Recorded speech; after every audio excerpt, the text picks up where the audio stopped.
UFO sightings are reported each year.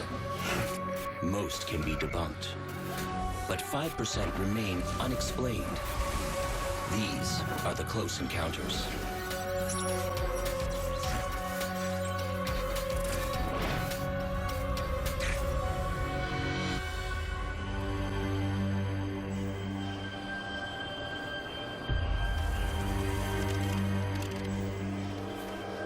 Where's Ronnie? You best go wash up. Dinner's almost ready. At the Johnson farmhouse, it's almost time for the traditional Saturday family dinner.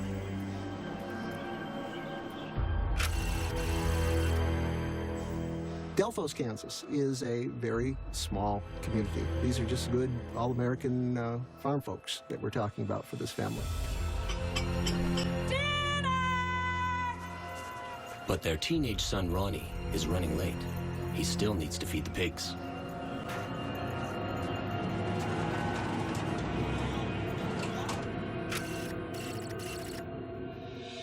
Ron Johnson, the prime witness in the case, was a 16-year-old boy. Ron had his faithful dog Snowball with him.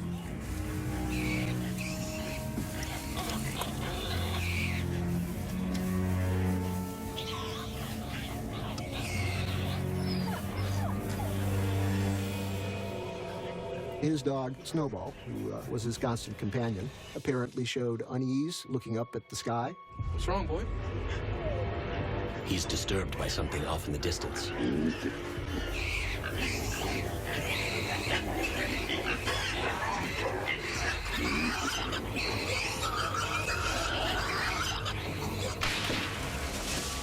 Ronnie hears the sound of something breaking outside. Dad?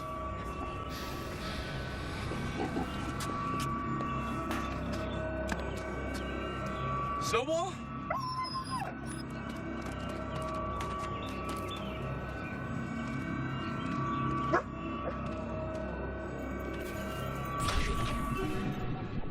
Ronnie hears another unfamiliar sound. It seems to be coming from the other side of the barn. Ron thought he heard something that he described similar to a washing machine. It was a metallic type of sound. Ron was about 75 feet from the source of the sound itself.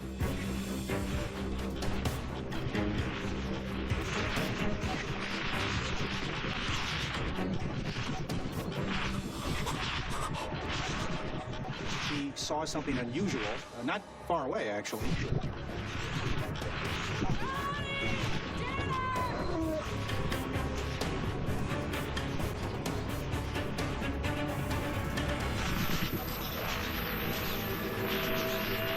He saw this mushroom-shaped object hovering right above the ground. 8 to 9 feet across, very close to the ground, but not on the ground. Ron lived in an isolated area on a farm. There were no military bases or helicopters that would have been in that area, and they certainly would not have looked similar to this object. Ron looked closely at it, but he just couldn't see any specific details, possibly because it was so bright.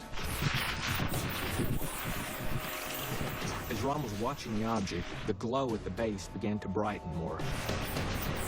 Ronnie thinks he sees something seeping from the craft. There appeared to be highly illuminated material coming from it.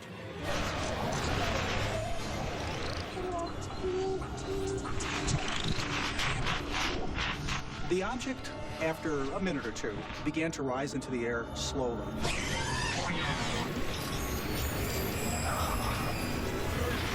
He began to feel his eyes burning.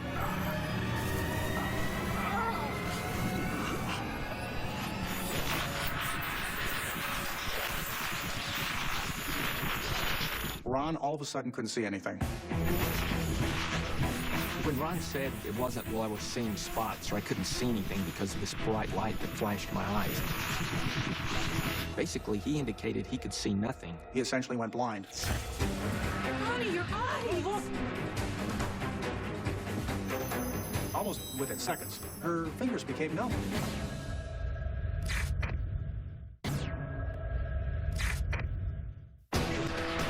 In a secluded farm field in Kansas, teenager Ronnie Johnson stumbles across a strange glowing object.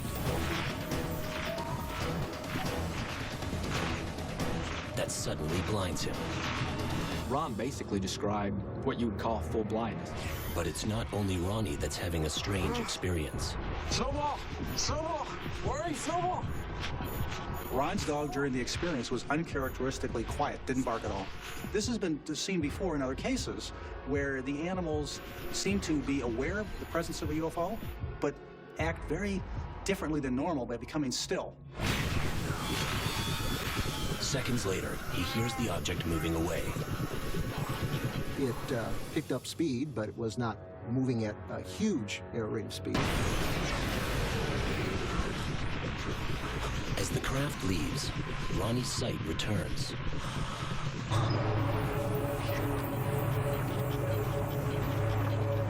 I would think it would have to be something that shocked the optic nerve behind the eye in such a way that for a brief moments in time, the brain is not communicating with the optic nerve. Come on, buddy. Ron runs, and the first place he goes, of course, is home to his parents. Mom! Dad! Ronnie, you were late for dinner. You go wash up right now. Dad, gotta come see this! Mom! Ronnie, your eyes. Look!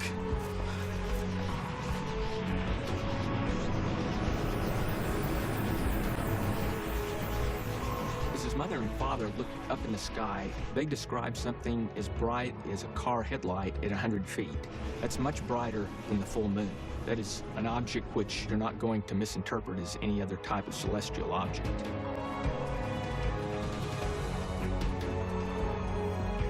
Ronnie takes his parents back to the spot where he saw the hovering craft.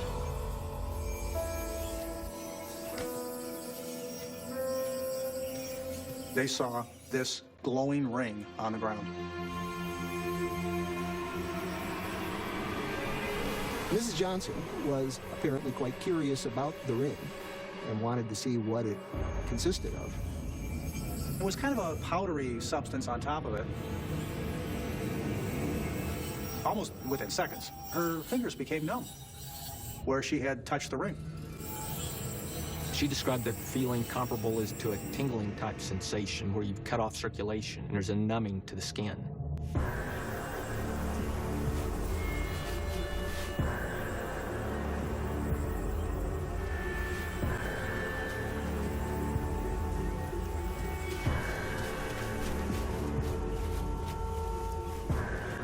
Jeez.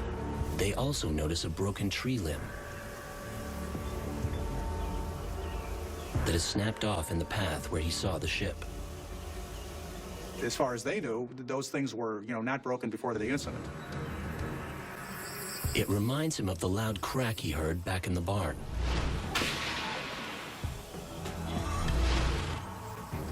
The tree limb has the same glow as the strange ring.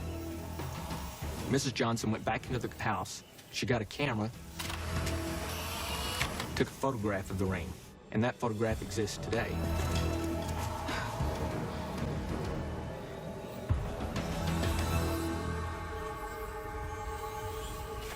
Ronald Johnson would eventually take over the family farm.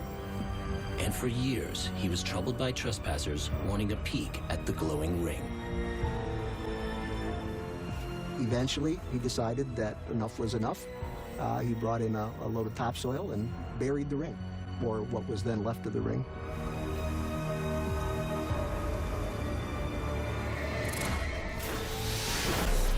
Delphos becomes one of the most lab-studied UFO cases in history.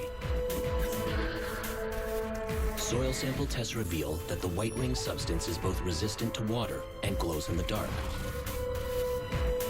It also contains high concentrations of calcium oxalate, an organic compound found naturally in plants. It is both corrosive and dangerous if swallowed. Skeptics conclude that the unusual ring is a naturally occurring circular growth of fungus, known as a fairy ring. But some biologists dismiss the fairy ring theory on the basis that these natural formations are not resistant to water, nor do they glow in the dark like the mysterious circle on the Johnson farm. For 2 weeks after his experience, Ronnie Johnson continues to suffer from sore eyes. His dog Snowball eventually goes blind in one eye. For the rest of her life, Irma Johnson would experience numbness in her fingers. If I see it, what am I supposed to do about it? Follow me. It's got 3 bright white lights. It looked like nothing you'd seen before. They're gonna think we're nuts.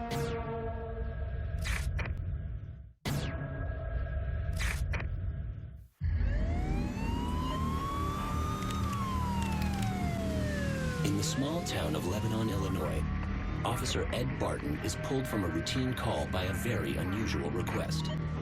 Lebanon Car 3, disregard your 1016. I've got it covered. I have a truck driver reporting something strange up in the sky. It's close to you.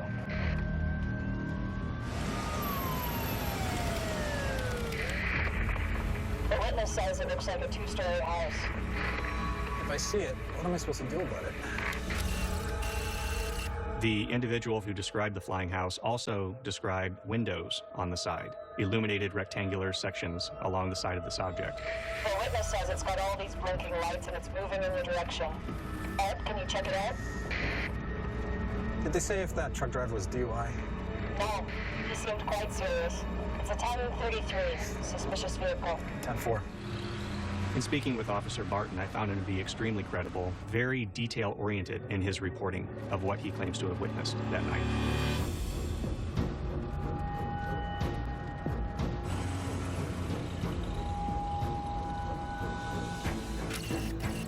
When Officer Barton was traveling west on Whitacus Road, he observed 2 lights in the distance. He speculated that it might have been an aircraft coming in for landing. Just 16 kilometers away is Illinois' largest Air Force base. Would you call Scott Air Force Base to see if they have anything in the area? He did think that it could possibly be a plane in distress. Will do. He knew something was happening that he needed to get to. In the nearby town of Shiloh, a second officer, David Martin, tunes into the police radio. Looks quite large, and it's moving really quickly. Can I get a second pair of eyes on this? Oh. Damn. Copy that.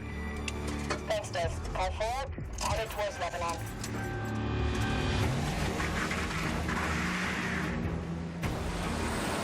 It looks like the lights are actually changing shape. This object now appeared to him as a single large light, very bright. He likened the sighting to the Japanese rising sun battle flag, very distinct beams of light radiating outward.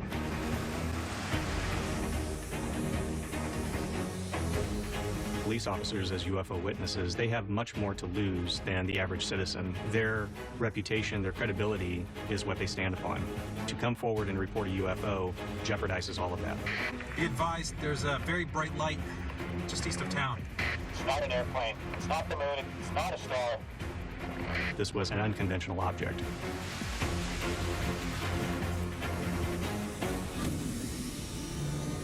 I just heard from Scott Base that they have nothing flying in this area.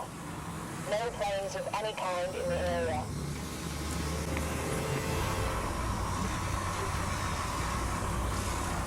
Ed, do you copy? It looked like nothing he had seen before. And over the next few hours, he won't be alone.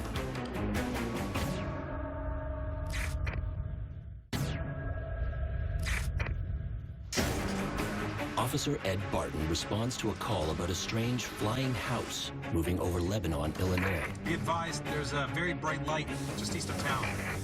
He discovers a craft that appears to change shape in seconds. The aspect of morphing or changing shape has been documented over many decades in UFO reports. Certainly we're not aware of all the R&D development in the Black Project world, but that aspect seems to defy man-made technology as we know it. The object morphs into a long triangle.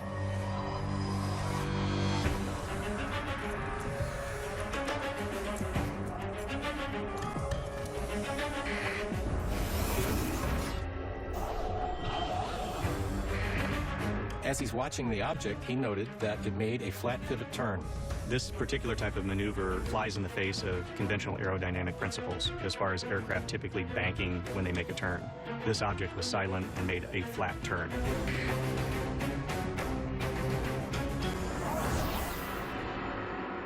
In the blink of an eye, this object had apparently moved an estimated 6 miles to the southwest. Ed, you got a position on that right? All indicators point to the fact that we are dealing with some radical type of propulsion system beyond just simple combustion jet engines. It's possible that we're looking at aircraft that are being cloaked or not visible, and then another aircraft miles away, which suddenly becomes visible. It's headed westbound. Should be over Scott Air Base now. If the shuttle officer looks up, he can probably see it.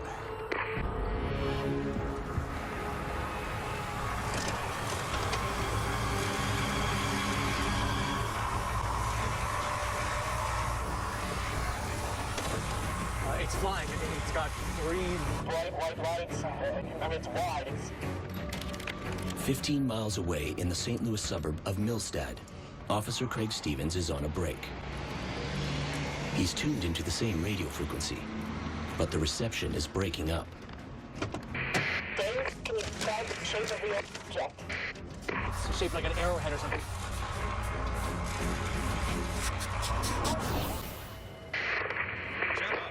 eastbound.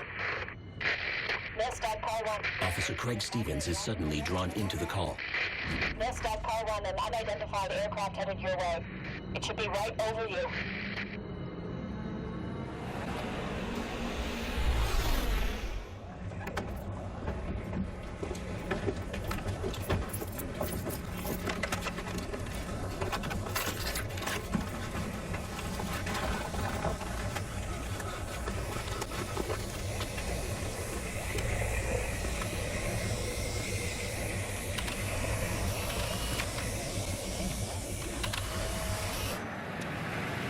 Follow me. Officers Martin and Barton race to higher ground to try to get another glimpse of the craft.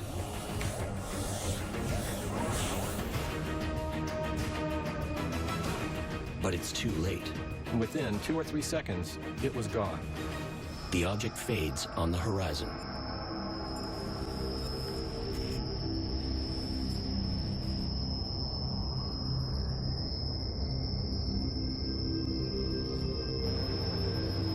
Is that like stealth?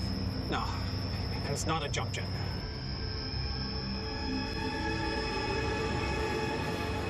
They're gonna think we're nuts. That same night, the officers file separate reports of what they saw. All 3 officers submit forensic sketches of the object. When later analyzed, Officer Stevens' photo is too blurry to confirm details of any craft. Scott Air Force Base reports that their radar system was turned off the night of the sighting, making it impossible to confirm or deny what they saw.